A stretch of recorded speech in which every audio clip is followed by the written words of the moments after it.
আসসালামু আলাইকুম। শুভ সন্ধ্যা। আজ 20শে নভেম্বর 2020 বিশ্ব শিশু দিবস। আর এই উপলক্ষে বেসরকারি উন্নয়ন সংস্থা অ্যাকশন ফর সোশ্যাল ডেভেলপমেন্ট এবং united news24.com বিশ্ব শিশু দিবস শিশু সুরক্ষা ও এসডিজি অর্জনের চ্যালেঞ্জ শীর্ষক একটি সংলাপের আয়োজন করেছে।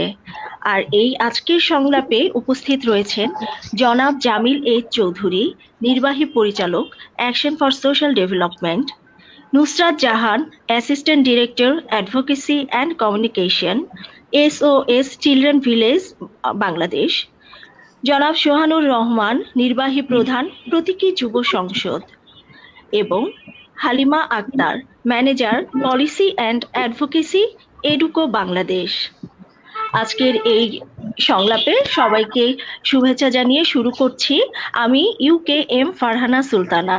তো শুরুতেই আমি সবার কাছে চলে যাব, একটু যার যার পরিচয় সবাই দিবে এবং এই বিশ্ব শিশু দিবসের তাৎপর্য এবং নিজস্ব ভাবনা সম্পর্কে একটু করে বলার জন্য। আমি প্রথমে চলে যাচ্ছি জনাব জামিল এইচ চৌধুরী, নির্বাহী পরিচালক, অ্যাকশন ফর সোশ্যাল ডেভেলপমেন্টের কাছে। জি, ধন্যবাদ ফারহানা। পরিচয় তো দিয়েই দিয়েছো। আমি নির্বাহী পরিচালক এসডির। আমি এসডির একজন ফাউন্ডার মেম্বার। সেই 1988 সালে আমরা প্রতিষ্ঠানটা স্থাপনা করেছিলাম। ধীরে ধীরে আমরা প্রথমে বস্তিতেই আমাদের কাজ ছিল। মোহাম্মদপুরে আমাদের জন্ম, ওই মোহাম্মদপুর বেড়িবাঁধ এলাকায় 88 সময় বন্যা হয়েছিল। তারপর থেকে আমরা হাঁটি হাঁটি পা পা করে অনেক দূর এসেছি এবং আমরা অনেক ধরনের ডাইভার্সিফাইড কাজ করেছি। কিন্তু 2006 এর পর থেকে বলবো যে আমাদের চিলড্রেন ফোকাস অনেক বেশি। আমরা এখন চেষ্টা করছি এবং বেড ফর দ্য ওয়ার্ল্ড আমাদের ফান্ড করছে। আমরা ওদের প্রায় 25টা পার্টনার আছে বাংলাদেশে। তার মধ্যে আমরাই শুধুমাত্র শিশুদের নিয়ে কাজ করি এবং আমরা এই জায়গাটায় চেষ্টা করছি ফোকাস করার এবং বিভিন্ন ধরনের অ্যাডভোকেসিতে শরীক হওয়ার, পার্টনারের সঙ্গে অংশীদার হয়ে আমরা বিভিন্ন ফোরামে আমরা কথা বলার। তো সেই সুবাদে আজকেও একটা সুযোগ আমাদের শিশুদের নিয়ে কথা বলবো।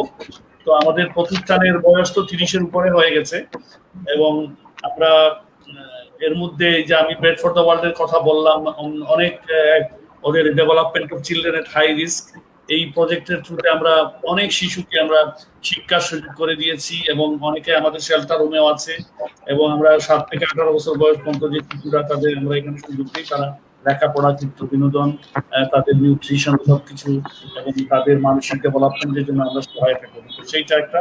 তো এই কাজটা খুবই সীমিত। আমার সবসময় একটা অনুভূতি হয় যে আরো আসরে আরো বেশি করে আরো বিশাল আকারে কাজ করতে পারলে, কারণ বঞ্চিত শিশুর সংখ্যা অজানা, অগণিত। মানে এই ব্যাপারে কোনো ইয়ে নাই এবং আমাদের যেহেতু শিক্ষার হার আমাদের দেশে এখনো অনেক কম এবং দরিদ্র শ্রেণীতে আরো বেশি কম, সেই জন্য দরিদ্র পিতামাতা তাদের শিক্ষার গুরুত্ব বুঝে না এবং স্কুলে পাঠাতে চায় না। পাঠালেও সেই গুরুত্ব সহকারে এটা কন্টিনিউ করে না। বাচ্চারা ড্রপ আউট হয়ে যায়, বাচ্চারা শ্রমিক হয়ে যায় এবং এতে শিশুর ভবিষ্যৎ এভাবে ক্ষতিগ্রস্ত হয়।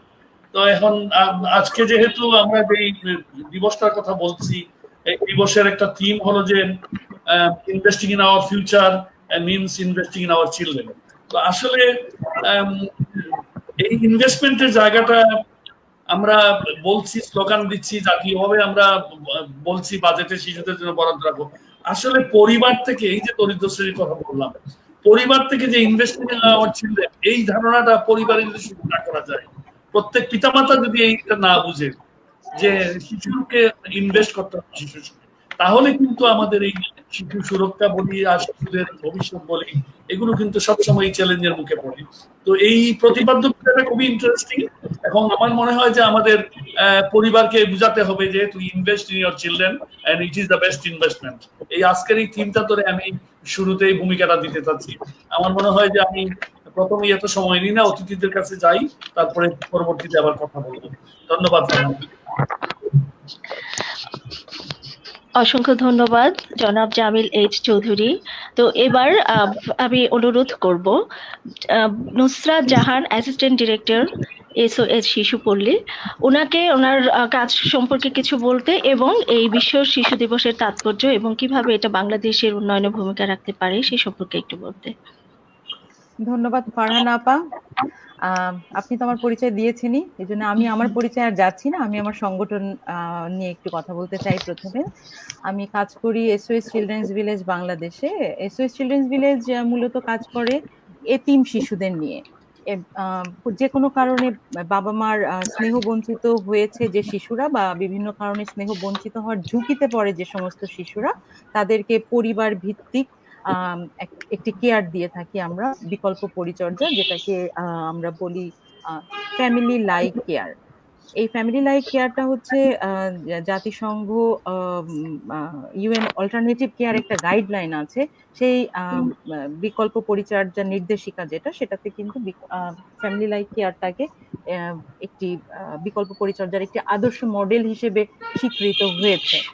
আর 1972 সালে এসওএস চিলড্রেন্স ভিলেজ বাংলাদেশে কাজ শুরু করে এবং বর্তমানে 6টা জায়গায় আমরা কাজ করছি। আর এই 6টা জায়গায় একই ধরনের আমরা শিশুদের বিকল্প পরিচর্যা দিয়ে থাকি। পাশাপাশি যে সুবিধা বঞ্চিত পরিবারগুলি আছে, কারণ বিভিন্ন কারণে শিশুরা পিতামাতার স্নেহ বঞ্চিত হয়, সেই কারণগুলোর মধ্যে দেখা যায় যে দারিদ্র্যের পাশাপাশি কোনো কারণে বাবা মার দেখা যায় যে এক একজনের এক জায়গায় বিয়ে হয়ে গিয়েছে, বাবা মা মারা যাওয়াটা তো অবশ্যই একটা বড় কারণ। বাবা বা মা মারা গেলে দেখা যায় যে আরে বাবার মারা গিয়েছে, মায়ের আরেক জায়গায় বিয়ে হয়ে গিয়েছে, ওই শিশুটার হয়তো আর কোথাও থাকার কোনো জায়গা নাই। এটা একটা ধরন। এরকম আরো পরিবারে দেখা যায় যে দীর্ঘ মেয়াদি বিভিন্ন ধরনের ক্রনিক ডিজিজে আক্রান্ত পরিবারের সদস্যরা থাকে, তাদের শিশুদের যত্ন নিতে পারে না, তাদের এরকম নানা কারণে যারা পরিবার হারা হয়ে পড়ে, বাবা মার মৃত্যুর কারণে তো অবশ্যই, তাদেরকে আমরা আমাদের এখানে রেখে দীর্ঘমেয়াদী পরিবার ভিত্তিক পরিচর্যা প্রদান করা হয় এবং সমাজে তারা অঙ্গীভূত না হওয়া পর্যন্ত, নিজেদের পায়ে না দাঁড়ানো পর্যন্ত তারা এখানে আমাদের কেয়ার পেয়ে থাকে। এটা হচ্ছে মূল আমাদের কাজ। আর পাশাপাশি যেটা আমি বললাম যে সুবিধাবঞ্চিত পরিবারগুলোকে আমরা বিভিন্ন ধরনের ইন্টারভেনশনের মাধ্যমে ওদেরকে আমরা শক্তিশালীকরণ করে থাকি, যাতে করে তারা তাদের পরিবারকে নিজেরাই নিজেদের দেখভাল করতে পারে এবং দারিদ্র্যের কারণে তাদের শিশুরা যাতে পরিবার থেকে বিচ্যুত হয়ে না পড়ে। আর আমাদের আজকের আলোচনার যে উদ্দেশ্য মূলত যে ইউনিভার্সাল চিলড্রেন ডে, জামিল ভাই থিমটা সম্পর্কে বলেছেন যে investing our future means investing in our children. আমি ওনার সাথে সম্পূর্ণ একমত। উনি দুইটা বিষয়ে আলোকপাত করেছেন, একটা হচ্ছে শিক্ষা আর একটা হচ্ছে যে বাবা মায়ের পরিবারের শিশুদের প্রতি ইনভেস্টমেন্ট। এই ইনভেস্টমেন্টটা যে সবসময় যে টাকা পয়সা বা ম্যাটেরিয়ালিস্টিক না, এটা আমরা সবাই নিশ্চয়ই এখন বুঝতে পারি। কেননা একটা বাবা মায়ের তার সন্তানের প্রতি কোয়ালিটি টাইমটার মূল্য কিন্তু অনেক বেশি, সেটা প্রাইসলেস, যেটার অভাব আমার মনে হয় আমরা আমাদের সমাজে দেখতে পাই এবং তার আলটিমেটলি সেটার প্রভাব পড়ে শিশুদের মানসিক স্বাস্থ্যের উপর এবং মানসিক স্বাস্থ্যের ব্যত্যয় ঘটে এবং মানসিক স্বাস্থ্যের পরিচর্যা না হলে যে কি কি ধরনের সমস্যার আমরা সম্মুখীন হই, সেটা তো এখন আমরা আমাদের চারিদিকে তাকালে দেখতে পাচ্ছি এবং এটার পরিমাণ এত বেশি বেড়ে গিয়েছে, বিশেষ করে করোনার এই সময়টাতে এই এই সংকটটা কিন্তু আরো প্রকট হয়ে দাঁড়িয়েছে। তো জামিল ভাইয়ের মতো শিক্ষা এবং পরিবারের কোয়ালিটি সময় শিশুদের জন্য as well as ইনভেস্টমেন্ট যেটাকে আমরা বলছি, পাশাপাশি হচ্ছে মানসিক স্বাস্থ্যের প্রতি যাতে বিশেষভাবে গুরুত্ব দেওয়া হয়, সেটার প্রতি আমার সকলের প্রতি আবেদন থাকবে এই বিশেষ দিনটিতে। ধন্যবাদ আপা। অসংখ্য ধন্যবাদ নুসরাত আপাকে। উনি খুব সুন্দরভাবে আসলে বুঝিয়েছেন যে কিভাবে একটি শিশুর জন্য একটি পরিবারের গুরুত্ব আসলে কতটা বেশি। তো আমরা এবার চলে যাচ্ছি হালিমা আপার কাছে। তো উনি বিশ্ব শিশু দিবস সম্পর্কে ওনার ভাবনা একটু জানতে চাচ্ছি। ধন্যবাদ ফারহান আপা। ইতিমধ্যে অবশ্য আপনি আমার পরিচয় দিয়েছেন। আমি আসলে কাজ করছি এডুকো বাংলাদেশ নামে একটি আন্তর্জাতিক সংস্থা এবং এটি একটা এডুকেশনাল ডেভেলপমেন্ট ফাউন্ডেশন নামে পরিচিত এবং স্পেন বেসড একটি অর্গানাইজেশন। বর্তমানে আমরা আসলে 14টা কান্ট্রিতে কাজ করছি এবং বাংলাদেশে 1999 সাল থেকে এডুকো বাংলাদেশ কাজ করে যাচ্ছে, বিশেষত শিক্ষার ক্ষেত্রে, শিশুদের সুবিধাবঞ্চিত শিশুদের শিক্ষার ক্ষেত্রে এডুকো বাংলাদেশ এই পর্যন্ত অনেক বড় একটা অবদান রেখেছে। তাছাড়া এডুকো এখন 6টা জেলায় কাজ করছে বাংলাদেশের, বিশেষত ময়মনসিংহ, ঢাকা, গাজীপুর এবং ভালুকাতে কাজ করছে। তাছাড়া আমরা কক্সবাজারে রোহিঙ্গা কমিউনিটি এবং হোস্ট কমিউনিটিতে কাজ করছি। তো আমাদের আসলে এডুকো বাংলাদেশের মেইন ফোকাস যেটা হয়েছে এডুকেশন নিয়ে ছিল এতদিন। তাছাড়া আমরা কাজ করছি ইয়ুথ এন্ড অ্যাডোলেসেন্টদের ডেভেলপমেন্টের জন্য কাজ করছি, এবং এই ক্ষেত্রে আমরা ইয়ুথ এবং অ্যাডোলেসেন্টদেরকে অনেকগুলো ক্লাব গঠন করেছে, এবং এই ক্লাবগুলোকে ক্যাপাসিটি বিল্ডিং এর মাধ্যমে তারা যেন সোসাইটিতে তাদের বিভিন্ন চাইল্ড প্রোটেকশন ইস্যুতে কাজ করতে পারে এবং গভর্নমেন্টের সাথে গভর্নেন্স লেভেলে কাজ করতে পারে, সেই জায়গাটা থেকেও কাজ করছি। পাশাপাশি আমাদের একটা community based child protection committee আছে। সেই কমিটিটাও জেন্ডার বেসড ভায়োলেন্স প্লাস হলো যে কমিউনিটিতে যদি কোনো ধরনের ভায়োলেন্সের শিকার কেউ হয়, সেটা তাকে কিভাবে আসলে গভর্নেন্সের ইস্যুটাতে তাকে নিয়ে যাওয়া যায়, প্লাস সার্ভিস ডেলিভারিতে কিভাবে গভর্নমেন্ট হেল্প করতে পারে, সেই জায়গাটা থেকে আমরা কাজ করছি। পাশাপাশি আমরা হলো যে অ্যাডভোকেসিতে কাজ করছি। আমরা বিভিন্ন নেটওয়ার্ক এবং অ্যালায়েন্স যারা বাংলাদেশে খুব পরিচিত আছে, যেমন child rights advocacy coalition in Bangladesh, joining forces,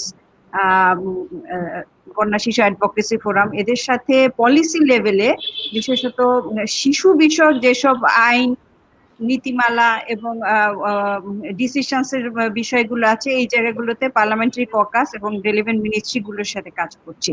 তো আজকের অনুষ্ঠান আয়োজনে, আজকে যেহেতু ইউনিভার্সাল চিলড্রেন ডে, তো সেই ক্ষেত্রে আমরা আসলে আমি প্রোগ্রামের শুরুতেই বলছিলাম নুসরাতকে যে আমরা জয়নিং ফোর্সেস নামে চাইল্ড রাইটস নামে একটা অ্যালায়েন্সের মেম্বার, এবং এসওএস চিলড্রেন ভিলেজও এটার মেম্বার।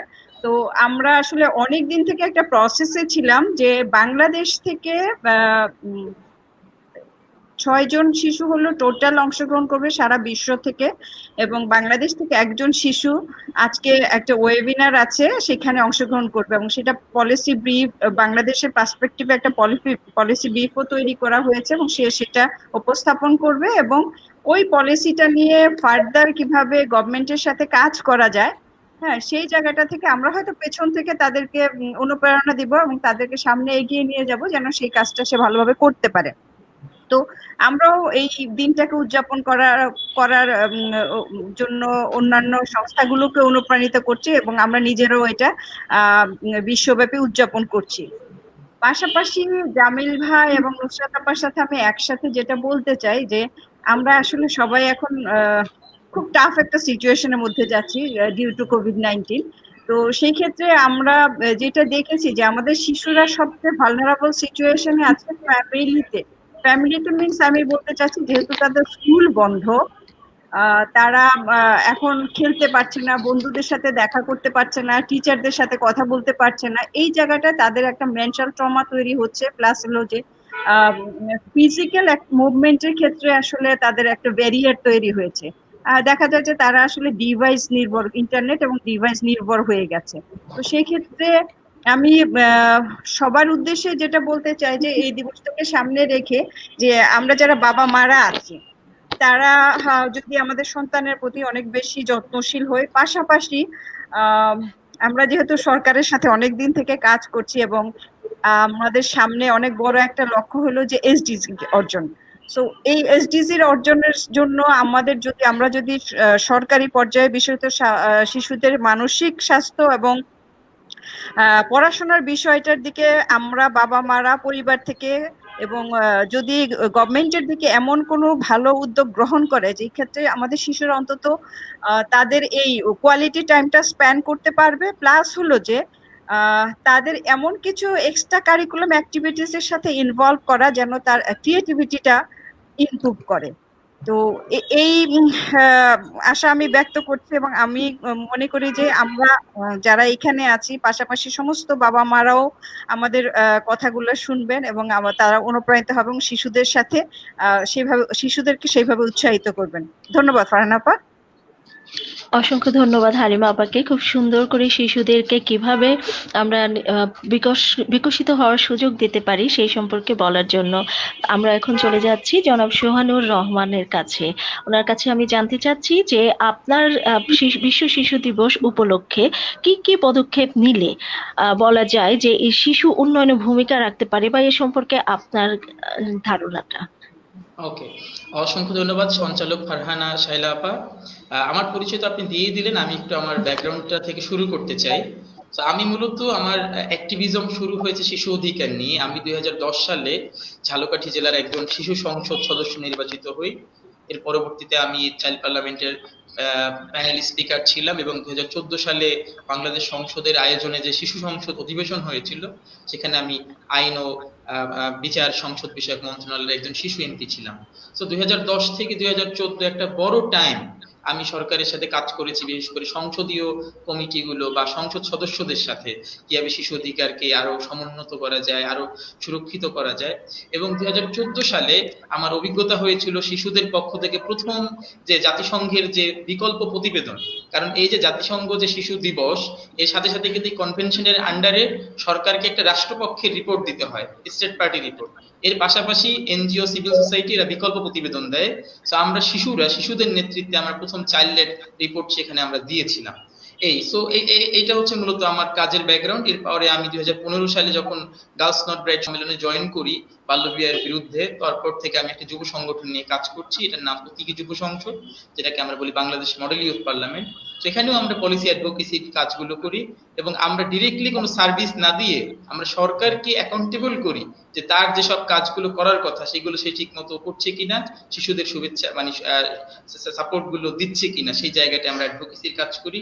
শিশুর প্রতি সহিংসতা বন্ধে আমরা কাজ করি, নারীর প্রতি সহিংসতা বন্ধে পুরুষ এবং বালকদের কিভাবে সম্পৃক্ত করা যায় সেখানে আমরা কাজ করি। এবং আরো একটি বড় ক্রাইসিস নিয়ে আমরা কাজ করি, যেটা হচ্ছে গ্লোবাল, আপনারা জানেন, সংকট, জলবায়ু সংকট। সেই জলবায়ু সংকটের কারণে শিশুরা কিভাবে ক্ষতিগ্রস্ত সেই জায়গাগুলোতে আমরা কাজ করি, এবং আমরা বেশ কয়েকটি নেটওয়ার্কের সাথে আমরা জড়িত, যেমন Girls Not Brides Global Partnership, MenEngage Alliance Global Partnership. এরপর হচ্ছে আপনার জাতিসংঘের যে শিশু এবং তরুণদের যে মেজর গ্রুপ, সেই মেজর গ্রুপের আমরা মেম্বার, এবং যে জেন্ডার বেসড ভায়োলেন্স মেজর গ্রুপেরও আমরা মেম্বার। সেটা মূলত আমাদের কাজের ব্যাকগ্রাউন্ডটা। তো আমি এখন একটু শিশু অধিকার দিবসের কথাটায় যাব। সেটা হচ্ছে আমি জামিল এইচ চৌধুরী সাহেব কিংবা নুসরাত জাহান আপা, আলিমা আপার সাথে সবার সাথেই আমি একমত যে পরিবারে আমাদের ইনভেস্টমেন্ট বাড়াতে হবে। কিন্তু আমি যেটা বলতে চাই, আমরা কিন্তু শিশুর প্রতি সহিংসতা নিয়ে অনেক ধরনের জরিপ আছে।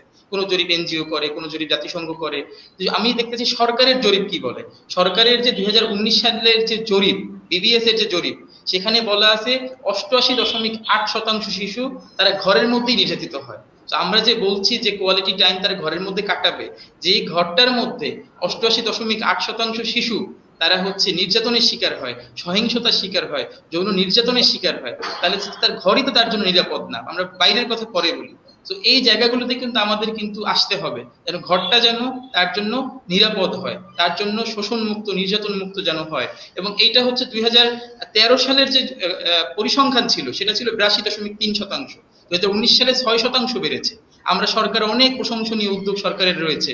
ইভেন বাংলাদেশ কিন্তু প্রথম শিশু নীতি, বঙ্গবন্ধুর আমলেই কিন্তু শিশু নীতি নেওয়া হয়। বাংলাদেশ প্রথম 22টি দেশের মধ্যে একটা অন্যতম দেশ বাংলাদেশ। অনেক কার্যক্রম নেওয়া হচ্ছে, এনজিওরা আমরা অনেক কাজ করছি। তারপরও কি, এবং অনেক অর্জনও আছে, যেমন শিক্ষার এনরোলমেন্ট বেড়েছে, জন্ম নিবন্ধন বেড়েছে, পোলিও মুক্ত হয়েছে। কিন্তু বাল্যবিয়ে কমলেও এখনো কিন্তু অর্ধেক মেয়ে, প্রায় অর্ধেক শতাংশ মেয়ে তারা বাল্যবিয়ে শিকার হয়, এবং এই কোভিড এর কারণে আরো 2-3 কোটি মেয়ে কিন্তু বাল্যবিয়ে শিকার হবে। তো এই জায়গাগুলোতে আমরা যদি অ্যাড্রেস না করতে পারি, তখন কিন্তু আমাদের এই যে এসডিজি বলছি, এসডিজি একটা বড় কথা হচ্ছে ফিউচার জেনারেশন, পরবর্তী প্রজন্মের জন্য ভাবা। আমরা যদি এই প্রজন্মকে, বর্তমান প্রজন্মকে যে সুরক্ষিত না করতে পারি, তাহলে কিভাবে আমরা এসডিজির মাধ্যমে টেকসই উন্নয়ন লক্ষ্যমাত্রা অর্জন করব। এবং এসডিজির 16 নম্বর গোলে বলা আছে যে শিশুর প্রতি সহিংসতা বন্ধ না করতে পারলে আমরা এই টেকসই উন্নয়ন লক্ষ্যমাত্রা ধরে রাখতে পারবো না। তো আমাদের হাতে আছে আর মাত্র 10 বছর। তো এই সময়ের মধ্যে এই শিশুদের জন্য যে বাসযোগ্য নিরাপদ পৃথিবী আমাদের নিশ্চিত করতে হবে। আর শেষ কথা বলছি, জলবায়ু পরিবর্তনের কারণে আমাদের উপকূলীয় প্রায় 18টি জেলায় 2 কোটি শিশু জলবায়ু পরিবর্তনের শিকার। জলবায়ু পরিবর্তনের সাথে বাল্যবিয়ের সাথে, শিশু শ্রমের সাথে বড় কানেকশন আছে, যেটা আমরা দেখি না। এই জলবায়ু সংকট যদি আমরা মোকাবেলা না করতে পারি, তাদের যদি আমরা সুরক্ষিত না করতে পারি দুর্যোগ থেকে, তাদের জীবন, যারা মাইগ্রেশন করতেছে ঢাকার বস্তিতে, করাইল বস্তিতে, ভোলা বস্তিতে, তাহলে কিন্তু আমরা এই উন্নয়নকে ধরে রাখতে পারবো না। অসংখ্য ধন্যবাদ। অসংখ্য ধন্যবাদ জনাব সোহানুর রহমানকে, উনি খুব সুন্দর করে বুঝিয়েছেন। আসলে এটা সত্যি কথা যে যে কোনো দুর্যোগ, সেটা প্রাকৃতিক হোক বা সামাজিক হোক বা মনস্তাত্ত্বিক হোক, পৃথিবী জুড়ে যে কোনো দুর্যোগের প্রধান শিকার হয় শিশুরা। এটা সব সময় এই এই যেমন এসডিজি লক্ষ্যমাত্রা অর্জনে বিশ্বের সাথে সাথে বাংলাদেশও এগিয়ে যাচ্ছিল, কিন্তু হঠাৎ এমন একটি দুর্যোগ উপস্থিত হলো, এই কোভিড-19, যে কারণে মনে করা হচ্ছে যে এসডিজি অর্জনে আমাদের চ্যালেঞ্জটা আরো অনেক বেশি কঠিন হয়ে যাবে। এবং জনাব সোহানুর রহমানের কথা সূত্র ধরে বলছি যে শিশু সুরক্ষার অন্যতম বিষয় হলো শিশুকে নির্যাতন ও সহিংসতা থেকে মুক্ত করা। এসডিজির অভিষ্ট 16 নং অর্জনের এই 16.2-এ বলা আছে যে শিশুদের বিরুদ্ধে সকল প্রকার সহিংসতা ও নির্যাতনের শোষণ এবং শিশু পাচারের মতো ঘৃণ্য কর্মকাণ্ডের অবসান ঘটাতেই হবে। কিন্তু আমাদের দেশে দেখা যাচ্ছে যে শিশুর প্রতি সহিংসতা দিন দিন বেড়েই চলছে। এর কারণগুলো কি কি এবং এর থেকে উত্তরণের কি কি উপায় রয়েছে, আমরা এই প্রশ্নটি নিয়ে যাচ্ছি জনাব জামিল এইচ চৌধুরী স্যারের কাছে। ধন্যবাদ, আমি আবার আসলাম। শোনা যাচ্ছে তো না? শোনা যাচ্ছে। একটা ব্যাপার হলো যে আমরা এসডিজি নিয়ে সরকার অনেক ধরনের প্রতিশ্রুতিবদ্ধ। আপনারা জানেন যে একটা বড় প্রতিশ্রুতি ছিল যে 2021-এর মধ্যে আমরা ঝুঁকিপূর্ণ শিশু শ্রম মুক্ত করব দেশকে, তারপরে 2025-এর মধ্যে শিশু শ্রম মুক্ত হবে বাংলাদেশ।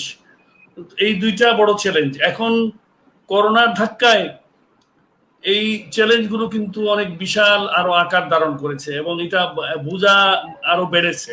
আগে যেটুকু প্রত্যাশা এবং পরিকল্পনার মধ্যে যেটুকু হয়তো সাধ্য সাধন করা যেত, আমি জানি না এই 8 মাসে আপনারা সবাই জানেন প্রায় 160 কোটি বাচ্চা, করোনা শুরু হওয়ার পর 192টা দেশে 160 কোটি বাচ্চা স্কুলের বাইরে আছে, they could not go to school. বিশাল সংখ্যা, এবং এই সংখ্যার কিন্তু বেশিরভাগই কিন্তু সাব সাহারান আফ্রিকা এবং এই এশিয়ার, এই সাউথ এশিয়া, এই রিজিয়নে কিন্তু বেশি সংখ্যা। তো এবং প্রায় প্রজেকশন হচ্ছে যে প্রায় আপনার 2,40,00,000 বাচ্চা স্কুল থেকে ড্রপ আউট হয়ে যাবে। তাহলে আমাদের জন্য, আমাদের দেশে তো এমনি ড্রপ আউট আমরা ঠেকানো নানান ভাবে, আমাদের দারিদ্র্যের কারণে বলি, আমরা বেশিরভাগ দারিদ্র দোষী দেই। এবং শুধু দারিদ্র না, আমি মনে করি এখানে আরেকটা ব্যাপার আছে, আমাদের শিক্ষা ব্যবস্থা। এখানে একটা বিশাল শিক্ষা ব্যবস্থা বাচ্চাকে স্কুলকে আনন্দঘন করা এবং বাচ্চাকে স্কুল যাতে আকর্ষণ করে, এই জিনিসটা আমার মনে হয় এখনো আমরা ওইভাবে তৈরি করতে পারি নাই যে বাচ্চা দৌড়ে খুশি হয়ে স্কুলে যাবে। আমরা বাচ্চার মধ্যে রাখি নানান রকম বিদ্যা অর্জনের চাপ, স্বাভাবিক সুন্দরভাবে যে বেড়ে উঠবে সেইটার ব্যবস্থা কিন্তু নাই। এখন এই যে সংখ্যা যে বিশেষজ্ঞরা বলছেন বা এই যে প্রজেকশন, এবং এইটা আমার মনে হয় যে এটা আমাদের দেশে শিশু অনেকভাবে এটাকে এটার প্রভাব অনেকভাবে পড়বে। প্রথম তো হলো যে শিক্ষার উপরে প্রভাব পড়ছে, স্কুলে যেতে পারবে না, ড্রপ আউট হয়ে যাবে, এবং অনেক ড্রপ আউট বাচ্চা, বিশেষ করে দরিদ্র শ্রেণীর, এরা কিন্তু they will not come back to school. School খুললে তারা স্কুলে আসবে এই গ্যারান্টি নাই, কারণ many of them will be engage, এখনই তারা শ্রমে চলে যাবে। কারণ দরিদ্র শ্রেণীর শ্রমে চলে যাবে একটা বড় কারণ হলো এই বিশেষ করে শহর অঞ্চলে, আমি গ্রামের কথা বলবো না, শহরের কথাই বলবো। শহর অঞ্চলে কিন্তু যারা শ্রমজীবী মানুষ, যারা নিম্ন আয়ের মানুষ, তারা কিন্তু তাদের আয়ের দিক থেকে করোনায় ভীষণভাবে ক্ষতিগ্রস্ত হয়েছে। অনেকে বাড়ি ভাড়া ঠিক মতো দিতে পারে নাই, অনেকে সঞ্চয় ভেঙে খেয়েছে, এবং এটা ওইভাবে কিন্তু খুব ইন্টেন্সিভলি সার্ভে হয় নাই। সার্ভে হইলে বোঝা যাবে যে কত বিপর্যয়। ফারহানা ভালো বলতে পারবে না, অনেকের সঙ্গে ইন্টারাকশন হয় কিভাবে, যে আমি সেই দিন দেখলাম যে বাসায় কাজ করতো অনেক মহিলা, তারা এখনো কাজ ফিরে পায় নাই। তো এই যে যারা এরা বাড়ি ভাড়া দিবে কোথা থেকে, এই ধরনের এদের যারা বাচ্চা, তারা তো বাধ্য হয়ে আমার মনে হয় তাদের জীবন বাঁচানোর জন্য, তাদের পেটের দায়ে আমাদের তারা অনেকেই বাচ্চাদেরকে শ্রমে দিয়ে দেবো। তাহলে একটা শিক্ষা থেকে ড্রপ আউট, তারপরে আবার শ্রমে যুক্ত হচ্ছে শিশু, তাহলে কিন্তু আমাদের দিদি চলেন কিন্তু আরো বাড়ছে। তারপরে আমি বলবো যে এখানে একটা, আপনারা দেখেছেন যে পত্রপত্রিকা যেটা অনেক পেপারে আসছে, অনেক সার্ভেতেও আসছে, বাল্য বিবাহ। এইটাও কিন্তু একটা কারণ। এই যে করোনায় মেয়ে শিশুরা এমনি অনেক জায়গায় আমাদের দেশে নানা কারণে, সামাজিক কারণে মেয়ের শিশুদের নিয়ে পিতামাতা একটু আতঙ্কগ্রস্ত থাকে তাদের বিশেষ করে নিরাপত্তার জন্য। এখন বয়স হয়ে গেলে নানান রকম দুর্বৃত্তরা বা দুষ্কৃতিকারীরা নানান রকম তারা চেষ্টা করে অনেকভাবে অপদস্থ করা, মেয়েদেরকে হেনস্থা করার, অনেকভাবে আমরা টিজিং বলি, শুধু টিজিং না, অনেকভাবে আপনারা দেখছেন ইদানিং যে পত্র পত্রিকা দেখে থাকবেন যে বাচ্চাদের উপরে রেপ অনেক বেড়ে গেছে। আমরা যেটা বলি শিশু ধর্ষণ অনেক বেড়ে গেছে প্রতিদিনই, প্রত্যেকটা দিনই আমি পত্রিকায় লক্ষ্য করি যে খবর আসছে। তো এই যে একটা বিপর্যয় বেড়েছে, ধর্ষণ বেড়েছে, বাল্য বিবাহ বাড়ছে, তো এইগুলো থেকে আমরা উতরিয়ে শিশুদেরকে আবার স্কুলে ফিরে আনবো, হ্যাঁ, এইটা এসডিজির জন্য শিশু শ্রম বন্ধ করা, ঝুঁকিপূর্ণ শিশু শ্রম বন্ধ করা, সব মিলিয়ে কিন্তু আমি বলবো না যে আমাদের দেশই শুধু এই চ্যালেঞ্জের মুখে আছে, অন্য দেশে করবে, কিন্তু আমরা স্বপ্ন দেখছিলাম আমরা আগাবো, আমাদের প্রধানমন্ত্রীর কমিটমেন্ট ছিল এবং আমরা আমাদের বিশ্বাস ছিল যে আমরা সবাই মিলে কাজ করলে আমাদের স্লো হইলেও আমরা ধীরে ধীরে আগাবো। কিন্তু আমার মনে হয় করোনা আমাদেরকে কয়েক বছর পিছিয়ে দিয়েছে এবং এই বাচ্চাদেরকে অনেক বাচ্চাদেরকে আমরা স্কুলে ফিরিয়ে আনতে পারবো না, অনেক বাচ্চাকে আমরা শ্রম থেকে ফিরিয়ে আনতে পারবো না, আর বাল্য বিবাহ যাদের হয়ে গেল তাদের তো হয়েই গেল। এবং আগামীতে কিভাবে করোনার কি পরিস্থিতি হবে এবং এই যে ঝুঁকিটা এখনই বন্ধ হয়ে গেছে সেটা তো বলছি না, কারণ সবাই আশঙ্কা করছি আমরা শীতে যে করোনার মনে হয় দ্বিতীয় ওয়েভ বলছি আমরা, দ্বিতীয় ঢেউ বোধহয় শুরু হলো।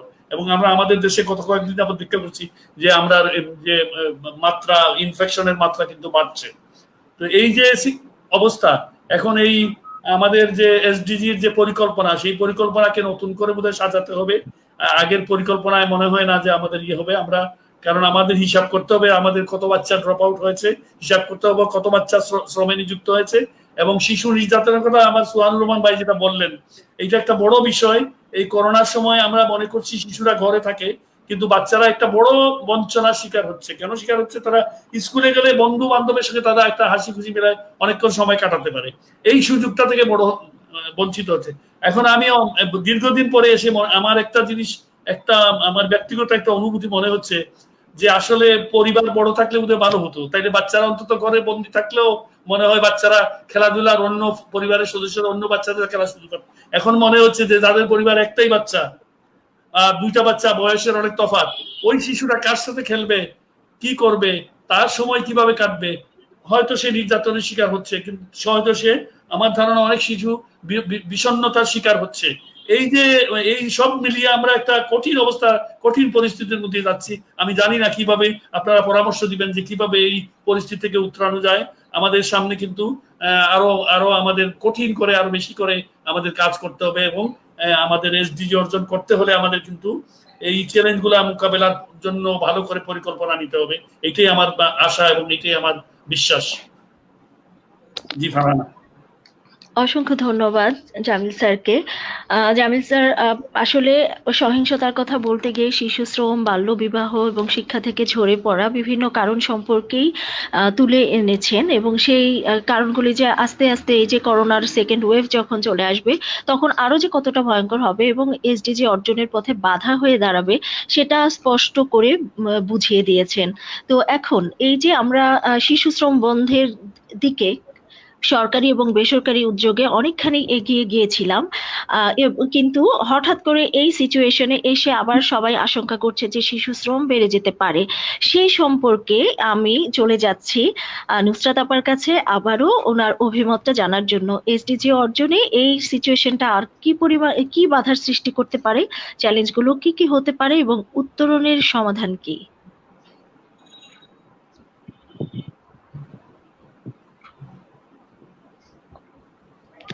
নুসরাত আপা মনে হয় মিউট করা আছে, শোনা যাচ্ছে না। হ্যাঁ, হ্যাঁ, sorry শোনা আপা। যাচ্ছে। সোহানুর রহমানের কথা দিয়ে একটু শুরু করতে চাই যে সোহানুর রহমান খুব পারফেক্টলি পয়েন্ট আউট করেছে যে আমাদের অনেক শিশুরা কি হয়, পরিবারেই কিন্তু নির্যাতিত হয়। খুবই সত্যি কথা। এখন একটা জিনিস আমাদের দেখতে হবে যে পরিস্থিতির কারণে নানান ধরনের সিচুয়েশন কিন্তু অতীতে একরকম ছিল, বর্তমানে একরকম, এবং ভবিষ্যতের অবস্থা কিন্তু পরিবর্তিত হয়। যেমন ধরেন, আপনারা কিন্তু এখন আপনাদের ওপিনিয়ন দিতে পারছেন। আমাদের যে সময়টাতে আমরা বড় হয়েছি ওই সময় শিশুদের কথা শোনো এ ধরনের কোনো প্র্যাকটিস ছিল না বা এ ধরনের কোনো সচেতনতা ছিল না।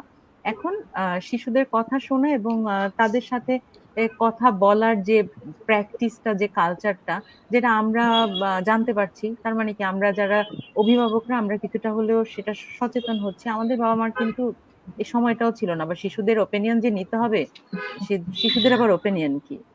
তো আহ, সেই পরিস্থিতির কথাটা আমি বলছি। তো গ্রাজুয়ালি কিন্তু পরিস্থিতির পরিবর্তন হচ্ছে। আর সমস্যার একটা সমাধান, কিন্তু সেটা সমাধানের পথে অনেকটা এগিয়ে যাওয়া। যে পরিবারে যে শিশুরা নির্যাতিত হচ্ছে, এই সমস্যাটা যখন আমরা আইডেন্টিফাই করতে পেরেছি, তখন ডেফিনেটলি এগুলা নিয়ে আমরা কথা বলবো, এগুলা নিয়ে বিভিন্ন সমাধানের উপায় আমরা সবাই মিলে বেরও করব। এবং অলরেডি কিন্তু এগুলা নিয়ে আলোচনা হচ্ছে। আলোচনা হলে আস্তে আস্তে দেখা যায় সমস্যার বিভিন্ন ধরনের সমাধান বেরিয়ে যায়। আরেকটা জিনিস হচ্ছে যে আহ, পরিবারের যে সদস্যরা, তাদেরও কিন্তু মানসিক চাপের যে ব্যাপারগুলি, এই যে এসডিজির যে বিভিন্ন ধরনের গোলগুলি যদি আমরা দেখি, ইন্ডিকেটর গুলো যদি আমরা দেখি, দেখবো যে একটার সাথে কিন্তু একটা ইন্টারলিঙ্ক। যেমন আমরা শুধু শিক্ষায় আমরা এগিয়ে গিয়েছি, শিশু শিক্ষার হার অনেক বেড়ে গিয়েছে, এটা দিয়ে কি আমরা বলতে পারবো যে শিশুর বিকাশেও আমরা অনেক দূর আমাদের অগ্রগতি হয়েছে? আমরা বলতে পারবো না, কেননা বিকাশের সাথে কিন্তু আরো অনেক বিষয় জড়িত, শুধু মাত্র শিক্ষা দিয়ে সেটাকে পরিমাপ করার কোনো সুযোগ নাই। তো ওই যে বাবা মায়ের মানসিক মানসিক স্বাস্থ্যের ব্যাপারটাও কিন্তু ওরকম, যে বাবা মায়ের মানসিক স্বাস্থ্যের দিকে যদি আমরা বা অভিভাবকের মানসিক স্বাস্থ্যের দিকে যদি আমরা মনোযোগ দিতে পারি, তাহলে কি হবে, তাদের মানসিক স্বাস্থ্যের উন্নয়ন ঘটলে কিন্তু এই যে পরিবারে শিশু নির্যাতনের যে ব্যাপারটা, এটার পরিমাণ কিন্তু কমে যেতে বাধ্য। এখন আমি যদি ফারহানা আপার প্রশ্নে আসি, ফারহানা আপা আমার কাছে বোধহয় একজন একটা প্রশ্ন করেছে, আপনি নিশ্চয়ই দেখতে আপনার পাচ্ছেন। কাছে তো আপনি অনেকগুলো একটা, প্রশ্নই আছে, আমি সেই আচ্ছা প্রশ্নগুলিতে যাব। আচ্ছা ঠিক আছে আপা। তো আমি সেটাই বলছি যে ওইটা আমরা ওই সুযোগটা মিস করতে চাই না।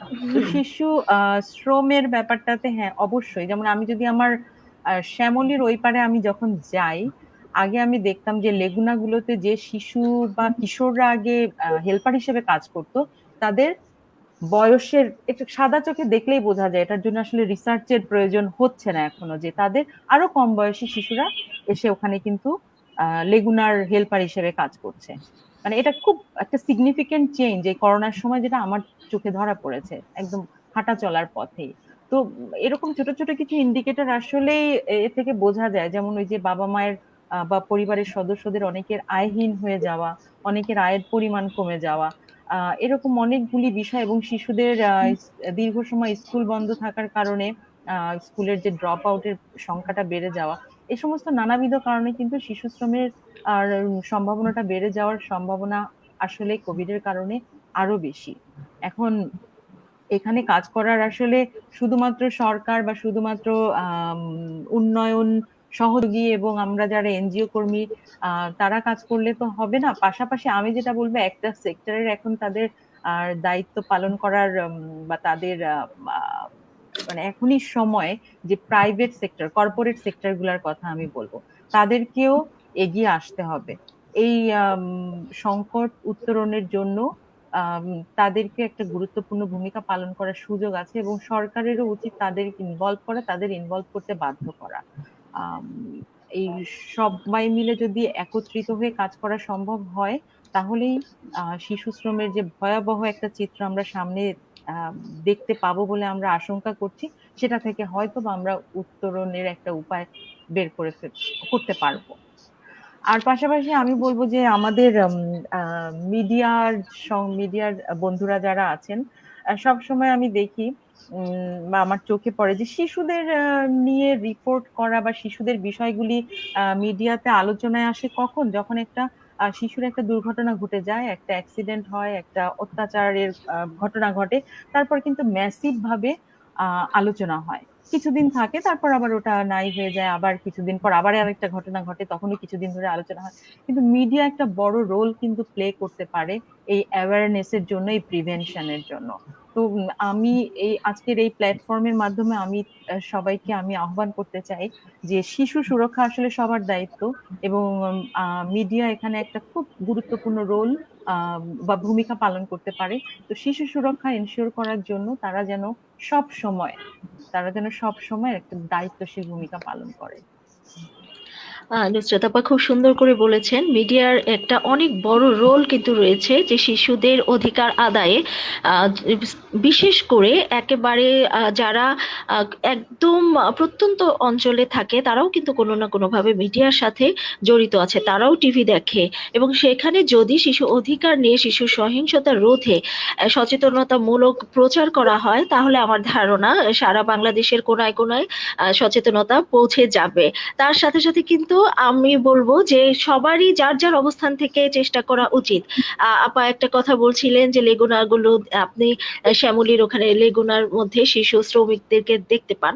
তো হ্যাঁ, এটা আমি বলবো কি, ওই শ্যামলীতে যেগুলি লেগুনা চলাচল করে তারা কিন্তু প্রত্যেকটা রুটে যে সমস্ত লেগুনা বা ট্রান্সপোর্টে শিশু শ্রম আহ, থাকে, প্রত্যেকটা লেগুনাই কোনো না কোনো থানার সামনে দিয়ে আসে। সেই থানার সামনে দিয়ে কেন যাবে? সেই ক্ষেত্রে থানার একটা বড় ভূমিকা কিন্তু থাকতে পারে। তো আমি নুসরাত আপার কাছে যে প্রশ্নটা ছিল সেখানে চলে যাচ্ছি। মামুন সোহাগ প্রশ্ন করেছেন, নুসরাত জাহান আপু শুভেচ্ছা, আপনার কাছে একটি প্রশ্ন আছে। অনাথ শিশু লাঞ্ছনা, অবহেলা বা বঞ্চনার শিকার হবে না মূলত কোন তিনটি কাজ করলে? আচ্ছা, কোন আপনার কাছে। তিনটি কাজ? তিনটি আসলে স্পেসিফাই করে বলা মুশকিল, কিন্তু যেহেতু অনেকদিন ধরে এসওএস চিলড্রেন্স ভিলেজের সাথে আমি কাজ করি এবং এসওএস চিলড্রেন্স ভিলেজ অনাথ শিশুদের নিয়ে কাজ করে, তো আমাদের এই কাজের অভিজ্ঞতা থেকে আমরা দেখেছি যে আমাদের শিশু আইনে সুবিধাবঞ্চিত শিশুদের একটা তালিকা আছে। সেই তালিকার মধ্যে যেমন পথ শিশুর কথা আছে, শ্রমজীবী শিশুর কথা আছে, সেখানে কিন্তু পিতৃমাতৃহীন শিশুদেরকেও সুবিধাবঞ্চিত শিশু হিসেবে সেখানে আহ বলা আছে।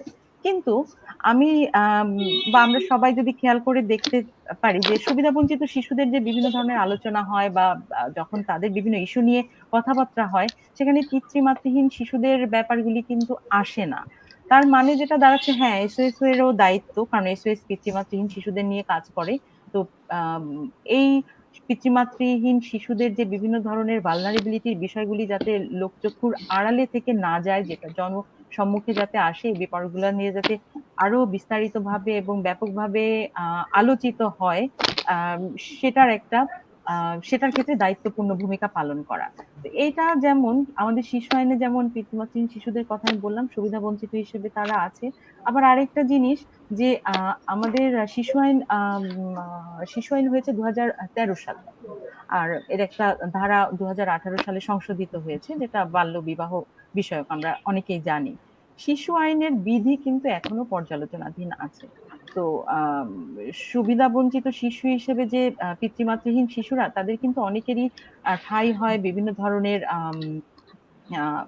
অরফ্যানেজে, বিভিন্ন ধরনের এতিমখানায় অনেকে থাকে, অনেকে হচ্ছে তাদের এক্সটেন্ডেড পরিবারের সাথে থাকতে পারে। অনেকের ক্ষেত্রে সুবিধা আছে, অনেকের হয়তো আমাদের মতো এ ধরনের পরিবারের মতো একটা মায়ের স্নেহে বড় হওয়ার তারা সুযোগ পায়, যারা হচ্ছে আমি বলবো অনেক সৌভাগ্যবান, তাদের পক্ষে এটা সম্ভব হয়। কিন্তু এই বিধিতে হচ্ছে বিধি দ্বারা হচ্ছে একদম গাইডেড হওয়ার কথা ছিল যে পিতৃমাতৃহীন শিশুরা যে বিভিন্ন ধরনের যে বিকল্প পরিচর্যায় বড় হচ্ছে বা বিভিন্ন ধরনের যে বিকল্প পরিচর্যায় তারা লালিত পালিত হচ্ছে, এই বিকল্প পরিচর্যার পদ্ধতি কি হবে, বিস্তারিতভাবে সেখানে নির্দেশনা দেওয়ার কথা ছিল। কিন্তু আমরা সবাই জানি যে বিধিটা এখনো পর্যালোচনাধীন আছে, তার মানে এখনো সেটা ব্যবহার বা সেটা হচ্ছে প্র্যাকটিসে প্র্যাকটিসে কিন্তু এখনো আসে নাই। ফর এন এক্সাম্পল, যদি প্র্যাকটিসে থাকতো তাহলে যে সমস্ত শিশু বিভিন্ন ধরনের বিকল্প পরিচর্যার আছে, এই পিতৃমাতৃহীন শিশুরা, তাদের যে নির্যাতনের কথা আমরা শুনি, তাদের যে নানান ধরনের বঞ্চনার কথা শুনি, সেটা কিন্তু কমে যেতে বাধ্য ছিল, কেননা সেখানে একটা আইনের বাধ্যবাধকতা থাকতো। সেখানে কোনো ধরনের এ ধরনের ঘটনা ঘটলে সেখানে আইনের বিচার হতো। তো স্বাভাবিকভাবে সেটা কমে যেতে বাধ্য ছিল। আর আমাদের যে একটা শিশু কল্যাণ বোর্ডের কথা বলা আছে, এবং সেটা জাতীয় পর্যায়ে, জেলা পর্যায়ে এবং উপজেলা পর্যায়ে যে শিশু কল্যাণ বোর্ড কিন্তু তৈরি হয়েছেও। কিন্তু আমি একটু দুঃখ লাগে আমার যে বাংলাদেশের পদ্ধতি কাগজে যেভাবে সুন্দরভাবে থাকে, প্র্যাকটিসে আমাদের আসলে সেভাবে থাকে না। এই শিশু কল্যাণ বোর্ডের কিন্তু একটা দায়িত্ব হচ্ছে বিকল্প পরিচর্যার আওতাধীন যে সমস্ত শিশুরা আছে একদম সমস্ত বাংলাদেশে, তাদের কোয়ালিটিটা এনশিওর করা এবং রেগুলার মনিটরিং এর মাধ্যমে এনশিওর করা যে শিশুরা যাতে সেখানে ভালো থাকে। কিন্তু সেটাও নিশ্চয়ই এখনো সেভাবে ওয়েল ফাংশনিং না। তো এই বিধির ব্যাপারটা, বিধিটা যদি আমাদের আহ, চলে আসে সামনে, এবং আমি বলবো শিশু কল্যাণ বোর্ড এবং শিশুদের জন্য যে প্রভিশন কর্মকর্তারা আছেন, তাদের দায়িত্বের জায়গাটাতে সবাই যদি আরেকটু যত্নবান হন, তাহলে এই যে শিশুদের যে বঞ্চনার ব্যাপারটা, পিতৃমাতৃহীন শিশুদের বঞ্চনার ব্যাপারটা অনেকটা রোধ করা সম্ভব। আর আম, সর্বোপরি আরেকটা কথা আমি বলবো যে শিশু সুরক্ষা সবার দায়িত্ব। এটা তো একটা এই জিনিসটাকে সবার আসলে মাথায় নিতে হবে, এবং এটার জন্য ব্যাপক সচেতনতার ব্যাপারটা তো আছেই। তো এইভাবে যদি আমি বলি, যে প্রশ্নটা রেখেছে যে তিনটা পদ্ধতি এসে আমার উত্তরের মাধ্যমে বোধহয় আমি দিতে পারলাম, যে এই তিনটা স্টেপ যদি আমরা এনশিওর করতে পারি, হয়তোবা আমরা কিছুটা হলেও এখানে এটা রোধ করতে পারবো। নুসরাত আপাকে অসংখ্য ধন্যবাদ, খুব সুন্দর করে পদক্ষেপগুলির কথা বলেছেন। তো আমরা এখন আবারও চলে যাচ্ছি হালিমা আপার কাছে। হালিমা আপা এডুকোতে কাজ করছেন, এডুকো জানি আমরা যে অনেক দিন থেকে শিক্ষা নিয়ে কাজ করছি, বিশেষ করে শিশুদের শিক্ষা নিয়ে। তো আমাদের এসডিজির লক্ষ্যমাত্রায় অভিষ্ট 4-এর 4.1 এবং 4.2-এ অবৈতনিক সমতা ভিত্তিক ও মানসম্মত প্রাথমিক এবং মাধ্যমিক শিক্ষার কথা বলা হয়েছে। তো আমাদের দেশে নুসরাত আপার কথা প্রসঙ্গে যদি বলি যে অনেকগুলি চ্যালেঞ্জের মধ্যে শিক্ষার ক্ষেত্রে অনেক ভালো অবস্থানে ছিল, ওনার কাছ থেকে আমরা জানতে পেরেছি এবং আমরা জানি সেটা। তো সেই অবস্থানটা এই যে করোনাকালীন সময়ে আবারও কি আমরা অনেক বছর পিছিয়ে যাব, নাকি এই যে ঝরে পড়ছে যে সমস্ত শিশুরা, তাদেরকে কিভাবে আবার শিক্ষায় ফিরিয়ে আনা যায়, এবং এক্ষেত্রে চ্যালেঞ্জগুলো কি কি, চ্যালেঞ্জ থেকে উত্তরণের কোনো পথ রয়েছে কি, প্রশ্নগুলি আমি জানতে চাচ্ছি হালিমা আপার কাছে। ধন্যবাদ ফারহান আপা। আমি আসলে আপনার প্রশ্নটা অনেক ভালো একটা প্রশ্ন। আর যেহেতু এডুকো বাংলাদেশ অনেক দিন থেকে শিক্ষা নিয়ে কাজ করছে, আমি একটু আপনার অবগতির জন্য জানাচ্ছি যে আমরা আসলে ঢাকা এবং গাজীপুর, ময়মনসিংহ মিলে আমরা সরাসরি 33টা স্কুল পরিচালনা করছি, এবং সেটা হলো সুবিধা বঞ্চিত বাচ্চাদের জন্যই কিন্তু স্কুলগুলো। তো যে প্রশ্নটা আপনি করেছেন সেটা হলো যে অ্যাকচুয়ালি গভর্নমেন্ট আসলে শিক্ষার ক্ষেত্রে অনেক দূর এগিয়েছিল, এনরোলমেন্ট অনেক বেড়েছিল, এবং আমরা এডুকো বাংলাদেশও যেহেতু আমরা সরাসরি কাজ করতাম, এবং আমরা এই জায়গাটায় শিশুদেরকে সর্বোচ্চ সাপোর্টটা দিয়ে এবং কিভাবে তাদেরকে ভালো এডুকেশনটা দেওয়া যায় সেই জায়গাটায় সবসময় এমফাসিস দিয়ে এসেছি এবং এখন পর্যন্ত দিচ্ছি। এবং আমি একটু বলতে চাচ্ছি 2021 সাল থেকে আমরা আরো এক্সপ্যান্ডেড এরিয়াতে কাজ করতে যাচ্ছি, সেই অনেকগুলো জেলাতে, এবং পাশাপাশি আমরা গভর্নমেন্ট স্কুলগুলোর সাথে কাজ করব। তো সেই ক্ষেত্রে দেখা যাচ্ছে যে যেহেতু কোভিড এর অনেক বড় একটা ধাক্কা আমাদের শিক্ষা প্রতিষ্ঠানগুলোতে পড়েছে, মানে পুরো শিক্ষা ব্যবস্থাটাকে আসলে উলটপালট করে দিয়েছে, সেই ক্ষেত্রে আমরা নিজেরাও একটু সন্দিহান যে আসলে কিভাবে আমরা গভর্নমেন্টের সাথে একাত্মতা ঘোষণা করে সামনে আমাদের এসডিজির গোল অর্জন করব। প্লাস হলো যে আমাদের যে শিশুগুলো এখন, আমরা আমাদের শিশুদের কথাই যদি বলি, যারা মানে সুবিধাভোগী শিশু আছে, তারা হয়তো এখন বাসায় বসে ইন্টারনেটে স্কুল করছে, এক্সাম দিচ্ছে, এবং বছর শেষে আবার ভর্তি হবে, এবং তারা কিন্তু নির্দিষ্ট নিয়মেই চলে যাবে। হ্যাঁ, সেটা যদি হয়তো ফিজিক্যালি যতদিন পর্যন্ত স্কুল যেতে পারবে না, তারা বাসায় বসে সমস্ত কর্মকাণ্ডগুলোই করতে পারছে।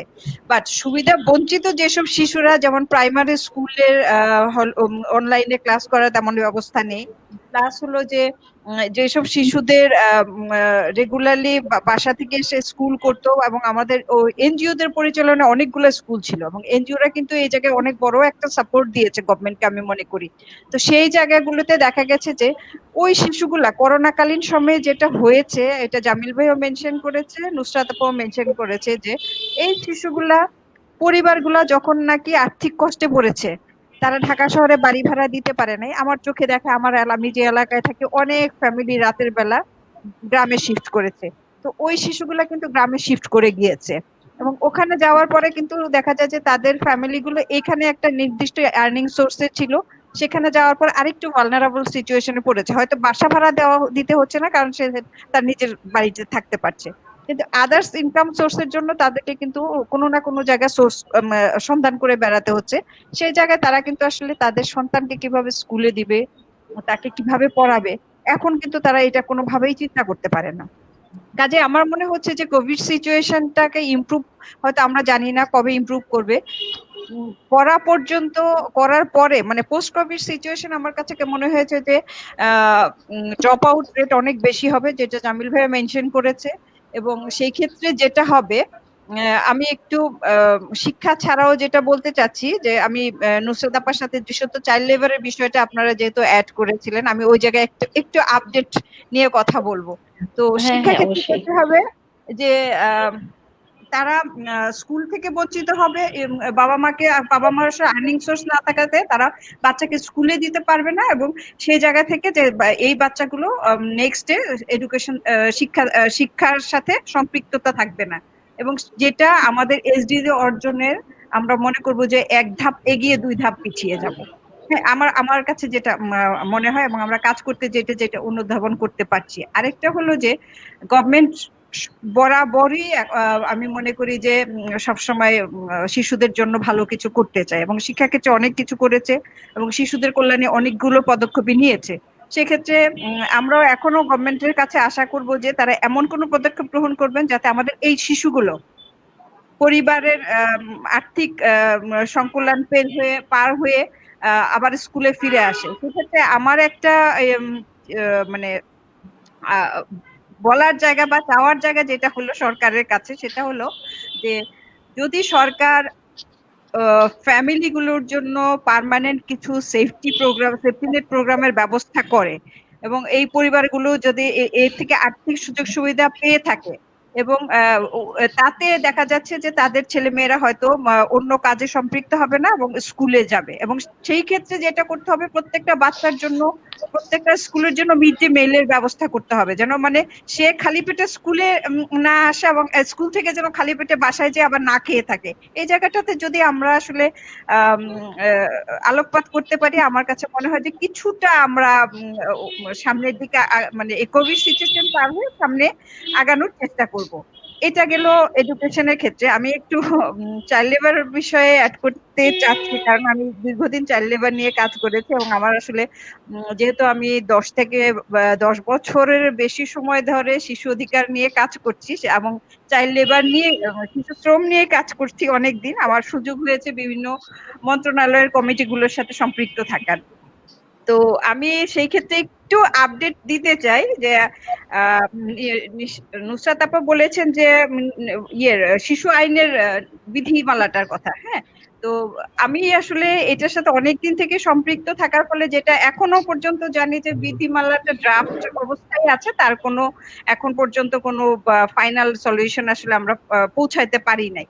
আর দ্বিতীয়ত হলো যে উপজেলা চাইল্ড যেই কমিটিগুলো আছে, শিশু পরিষদ যেটা বলে আর কি, উপজেলা, এটা 3টা ধাপে আছে, জেলা, উপজেলা এবং ন্যাশনাল। জেলার কোনো জায়গায় কমিটিগুলো হয়েছে, এবং ন্যাশনাল কমিটিগুলো আসলে আমরা এখন পর্যন্ত গঠন করতে পারি নাই। সেটা আসলে আমাদের জন্য, আমি জানি না যে আমাদের আমরা নিজেরাই হয়তো দুর্ভাগ্যবান যে আমরা এটা এখনো করতে পারি নাই। আর আমার আসলে সৌভাগ্য হয়েছিল উপজেলা চাইল্ড ওয়েলফেয়ার বোর্ড নিয়ে কাজ করার 14টা ডিস্ট্রিক্টে। তা আমি আসলে ওনাদের সাথে অনেক ভালো অভিজ্ঞতাও অর্জন করেছি, আবার অনেক খারাপ অভিজ্ঞতা অর্জন করেছি।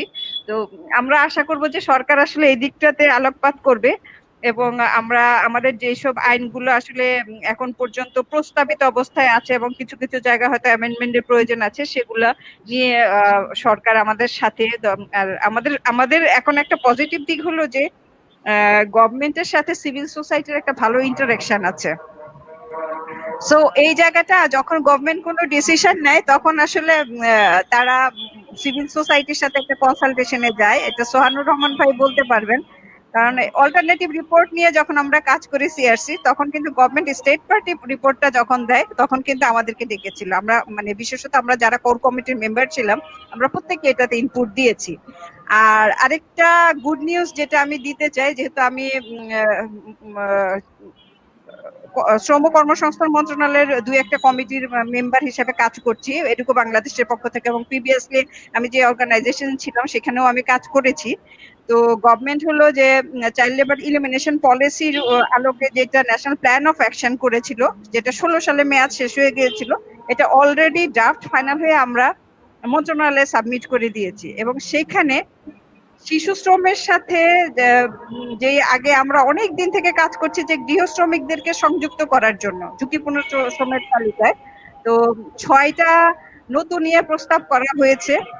তার মধ্যে গৃহ শ্রমিকরা আছেন, তারপরে আছেন হলো যারা নাকি ইয়েতে কাজ করে, গার্বেজ কালেকশনে কাজ করে, পথ শিশু, আমাদের বিরাট একটা অংশ পথ শিশু, তারাও এখানে ইনক্লুডেড হওয়ার, এবং এটা আসলে অ্যাপ্রুভালের জন্য মন্ত্রণালয়ে চলে গেছে। এটা আমাদের জন্য একটা সুখবর। আর ট্রান্সপোর্টের ক্ষেত্রে আমি আরেকটু বলতে চাচ্ছি, ট্রান্সপোর্টের নুসরাত আপা বলেছেন যে শ্যামলীতে দেখেন, আমার বাসা মোহাম্মদপুরে এই যে ঢাকা উদ্যান থেকে শিয়া মসজিদ পর্যন্ত প্রচুর বাচ্চা ওইখানে দেখা যায় যে এই লেগুনাগুলোর সাথে যাচ্ছে আসছে, এবং এটুকু বাংলাদেশ অধিকার নামে একটা প্রজেক্ট ইমপ্লিমেন্ট করছে যেখানে গৃহ শ্রমিক এবং এই ট্রান্সপোর্টের বাচ্চাদেরকে নিয়ে কাজ করছে। আমরা অলরেডি তাদেরকে এডুকেশন দিচ্ছি, তাদেরকে ভোকেশনাল ট্রেনিং দিচ্ছি, এবং আমরা চেষ্টা করছি যে সরকারের সাথে, বিশেষত মিনিস্ট্রির সাথে, শ্রম মন্ত্রণালয়ের বিষয় কলকারখানা অধিদপ্তরের সাথে একটা কাজ করার জন্য, যেন এই শ্রমিক এই ট্রান্সপোর্টে যেসব বাচ্চারা আছে মানে মোবাইল কোর্টের মাধ্যমে এটা কিভাবে বন্ধ করা যায়, বিশেষত তাদেরকে যখন ওই যে বিভিন্ন জায়গায় মোবাইল কোর্ট করে যে এই বাচ্চাগুলোকে শ্রম থেকে বের করে নিয়ে আসা যায় কিভাবে। আমি জাস্ট নুসরাত আপার পয়েন্টের সাথে একটু যোগ করলাম।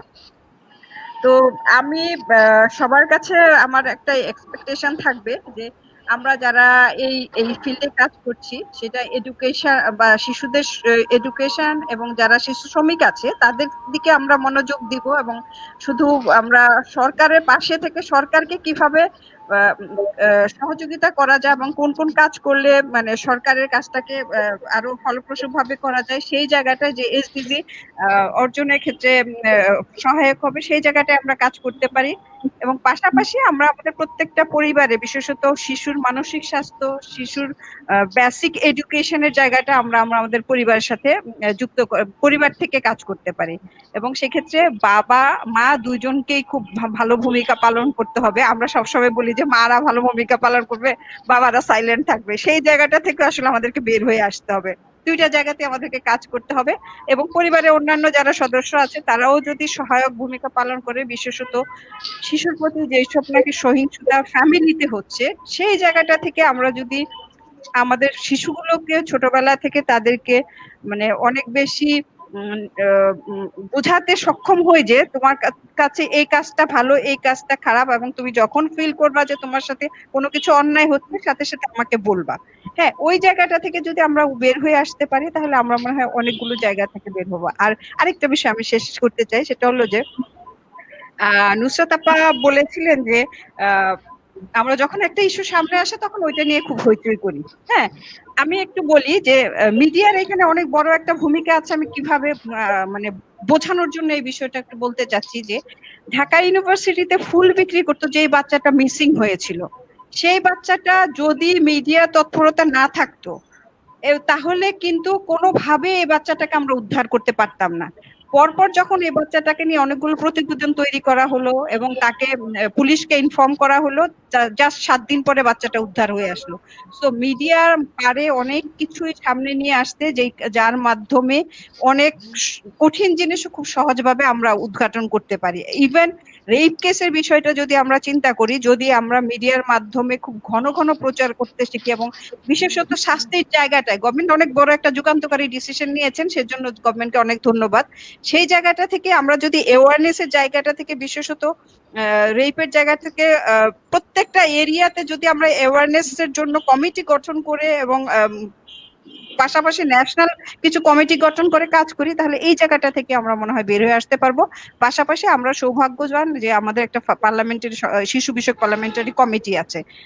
ওনারা যারা এখন এখানকার চেয়ারম্যান, কো চেয়ার এবং অ্যাডভাইজার আছেন, তারা খুবই মানে কি বলবো সহযোগী ভূমিকা পালন করছেন, এবং খুবই আমাদেরকে এনজিও যারা কাজ করে তাদেরকে অনেক উৎসাহিত করছেন। সো এই জায়গাটা আমাদের তাদের কাছে দাবি যে তারা আমরা যখন কাজ করছি আমাদের কাজগুলো যথাযথ জায়গায় নিয়ে যাওয়া ওনারা যেন সঠিকভাবে মূল্যায়ন করেন, এবং তাদের মানে ওই জায়গাটাতে আমরা কিভাবে কাজ করব আমাদেরকে দিক নির্দেশনা দান করেন। ধন্যবাদ সবাইকে। আপা মিউট করে। হ্যাঁ, অসংখ্য ধন্যবাদ হালিমা আপাকে। হালিমা আপা আসলে অনেক দিন, অনেক বছর ধরে শিশু অধিকার নিয়ে কাজ করার যে অভিজ্ঞতা, সেই আলোকেই বুঝতে পেরেছেন এবং আমাদেরকে বলার চেষ্টা করেছেন যে শিশু নির্যাতনের কারণগুলো বা শিশু শ্রমের পিছনে কি কি কারণ হতে পারে। তবে সবারই কথার মধ্যে একটা ব্যাপার প্রকট, যে পরিবারের থেকে বড় কিছু আসলে নেই। একটা শিশু সঠিকভাবে পরিবারের মধ্যেই বড় হতে পারে, পরিবারের মধ্যে থেকেই যে হবে তা না, কারণ আবার পরিবারেরও কিছু ভূমিকা থাকে শিশু নির্যাতনের ক্ষেত্রে, সেদিকেও আবার খেয়াল রাখতে হবে। তো আমাদের সময় একেবারে প্রায় শেষ। আমরা ছোট্ট করে শুধুমাত্র বাল্যবিবাহ সম্পর্কে একটু জানতে চাইবো সোহানুর রহমানের কাছে, যেহেতু উনি অনেকদিন থেকে কাজ করছেন বাল্যবিবাহ রোধে। আমরা জানি যে বাল্যবিবাহ রোধের ক্ষেত্রে বাংলাদেশ অনেকখানি এগিয়ে গিয়েছিল, কিন্তু বর্তমানে করোনাকালীন সময়ে বেশ কিছু বাল্যবিবাহ আবার নজরে পড়েছে এবং বেড়ে চলেছে। সেই ক্ষেত্রে একটু সোহানুর রহমান সাহেব, আপনার মতামতটা শুনতে চাচ্ছি। ধন্যবাদ ফারহানা আপা, এবং আমি খুব সংক্ষেপেই শেষ করব। তো বাল্যবিয়ে এবং শিশুর প্রতি নির্যাতন, সহিংসতা সবকিছুরই মানে আমাদের রুট কজ দেখতে হবে, এবং যে কোনো দুর্যোগ দুর্বিপাক তখন হচ্ছে বাল্যবিয়ের মাত্রা বেড়ে যায়, কারণ নারীরা তখন হচ্ছে অর্থনৈতিকভাবে বলেন বা কারণ মেয়েরা হচ্ছে এখনো সোসাইটিতে তারা আমাদের কাছে অনেক ক্ষেত্রে বার্ডেন কিংবা ভোগ্য পুণ্যের মতো। তো যখন একটা ক্রিটিক্যাল সিচুয়েশন তৈরি হয়, তখন মানে আমাদের একটা কোপিং মেকানিজম, সেটা কোভিড-19 হোক, সেটা ডিজাস্টার হোক, সেটা ক্লাইমেট চেঞ্জ হোক, দুইটা মর্মান্তিক কোপিং মেকানিজম। একটা হচ্ছে মেয়েকে বিয়ে দিয়ে দেওয়া, ছেলেকে কাজে পাঠিয়ে দেওয়া, শিশু শ্রমে দিয়ে দেওয়া, এটা হচ্ছে কোপিং মেকানিজম। তো এই মেকানিজমকে যদি আমরা বেটার করতে চাই, আমাদের লাইভলিহুডে কাজ করতে হবে, অর্থাৎ তাদের পরিবারের ইনকাম বাড়াতে হবে। এবং তারা যে এটা যদি না করতে পারি, তাহলে হচ্ছে আমরা আগাতে পারবো না। তো আমরা এই কোভিড এর মধ্যেও যদি আমরা চিন্তা করি, তো আমাদের রাষ্ট্র মধ্যমায়ের দেশ বলা চলে, কোভিডে অনেক আক্রান্ত হলেও আমাদের জিডিপিতে কিন্তু তেমন একটা প্রভাব পড়েনি এখন, এবং রেমিটেন্স কিন্তু এখনো সবচেয়ে বেশি রেমিটেন্স আসতেছে বিভিন্ন দেশ থেকে। সরকারকে এইসব জায়গায় উদ্যোগী হতে হবে, এবং যে রিকভারি প্ল্যান, এখন সব দেশ রিকভারি প্ল্যান করছে, বাংলাদেশও কোভিড রিকভারি প্ল্যান করছে। এই রিকভারি প্ল্যানে শিশুদেরকে, বাল্যবিয়ের ইস্যুগুলোকে খুব গুরুত্বের সাথে দেখতে হবে, এবং যে স্টিমুলাস প্যাকেজের কথা বলা হচ্ছে, অনেক ক্ষেত্রে প্রণোদনার কথা বলা হচ্ছে, সেখানটায় এই সামাজিক সুরক্ষা খাতে আমাদের ইনভেস্টমেন্ট করতে হবে। এবং অলরেডি আমাদের হালিমা আপা অনেক কিছু মেনশন করেছে, যে আমরা একসময় দেখতাম যে শিক্ষার বিনিময়ে খাদ্য, তো মিড ডে মিল যেমন হতে পারে, শিক্ষার বিনিময়ে খাদ্য, এটাকে বাড়াতে হবে। কিংবা কন্ডিশনাল ক্যাশ ট্রান্সফার, অর্থাৎ সে যদি তার ছেলে মেয়েকে যদি স্কুলে পাঠায়, শিশু শ্রমে না দেয়, বাল্য বিয়ে না করায়, তার জন্য তাকে ক্যাশ ট্রান্সফার করা যেতে পারে। তো এইগুলো যদি হয়, তাহলে হচ্ছে এই আমরা সমস্যাগুলোকে সমাধান করতে পারবো। আর কমিটির দিকে হচ্ছে শুধু শিশু কল্যাণ বোর্ড না, বোর্ডগুলো এখনো জেলা পর্যায়ে ফাংশনিং না, উপজেলা পর্যায়ে ফাংশনিং না, ইউনিয়ন পরিষদ স্ট্যান্ডিং কমিটি আছে, কমিটিগুলোতে যখন আমরা কাজ করতে যাই, কমিটির মেম্বাররা জানিই না তারা কোন কমিটির মেম্বার। কিংবা উপজেলা পর্যায়ে, জেলা পর্যায়ে নারী ও শিশু নির্যাতন প্রতিরোধ কমিটি, আমরা অনেকগুলো কমিটির সাথে অলরেডি কাজ করেছি, কিন্তু কমিটিগুলো ফাংশনিং করেনি। কমিটিগুলোকেও আমাদের ফাংশনিং করতে হবে, এবং অনেক ক্ষেত্রে সব দায়িত্ব জেলা প্রশাসককে দেওয়ার কারণে তিনি 70টিরও বেশি কমিটির সভাপতি, একদিনে বা এক মাসে 70টি মিটিং করা সম্ভব না। এইসব জায়গায় আমাদের চিন্তা করতে হবে। আর হচ্ছে এই যে সহিংসতা, এটা তৈরি হয় একটা মানসিকতা থেকে, মানসিকতার পরিবর্তন ছাড়া ফাঁসি দিয়েও এই মানসিকতার পরিবর্তন করা সম্ভব না। তো আমাদের শৈশব থেকেই ছেলে মেয়েকে মানুষ হিসেবে গড়ে তুলতে হবে, মানসিকতার পরিবর্তন খুবই জরুরি। অসংখ্য ধন্যবাদ। ধন্যবাদ। আমরা দেখতে পাচ্ছি যে আমাদের সময় প্রায় শেষ হয়ে আসছে। তো আমরা আসলে সরকারের চেষ্টার তো আসলে কোনো শেষ নেই আমাদের এসডিজি অর্জনের যে লক্ষ্যমাত্রা রয়েছে তা অর্জনের ক্ষেত্রে, এবং শিশু শ্রম বন্ধে, শিশু অধিকার নিয়ে সমস্ত কিছুতে। এবং আমরা যারা বেসরকারি উন্নয়ন সংস্থার সাথে জড়িত আছি, তারাও সরকারকে আমরা সহযোগিতা করে যাচ্ছি। আমরা যদি আজকের সাথে আগামীকালকের তুলনা করি, যে কালকে যদি দেখতে চাই যে কি হলো, এই 2 দিনে কোনো পার্থক্য চোখে পড়বে না। কিন্তু আমরা যদি গত কয়েক বছরের কথা চিন্তা করি, তাহলে ক্রমাগত অ্যাডভোকেসির মাধ্যমে আমরা দেখতে পাবো অনেক জায়গাতে কিন্তু চেঞ্জ এসেছে। সরকারের চেষ্টার সাথে সাথে আমরাও যার বেসরকারি ভাবে এবং প্রত্যেকে যার যার অবস্থান থেকে এগিয়ে আসার ফলেই কিন্তু এটা সম্ভব হয়েছে। তো আজকে সবাইকে আমি অসংখ্য ধন্যবাদ জানাচ্ছি, যদিও আরো অনেক কিছু বলার বাকি ছিল, কিন্তু আসলে সময়টা আর সেরকম নেই আমাদের হাতে, একদমই শেষ পর্যায়ে চলে এসেছি। সবাই আজকে ছুটির দিনে আপনাদের মূল্যবান সময় দেওয়ার জন্য সবাইকে বিশেষভাবে ধন্যবাদ জানাচ্ছি। আপনারা সবাই অনেক ভালো থাকবেন, সুস্থ থাকবেন। আল্লাহ হাফেজ। জি, সবাইকে ধন্যবাদ। ফারহানাকেও ধন্যবাদ। ধন্যবাদ স্যার।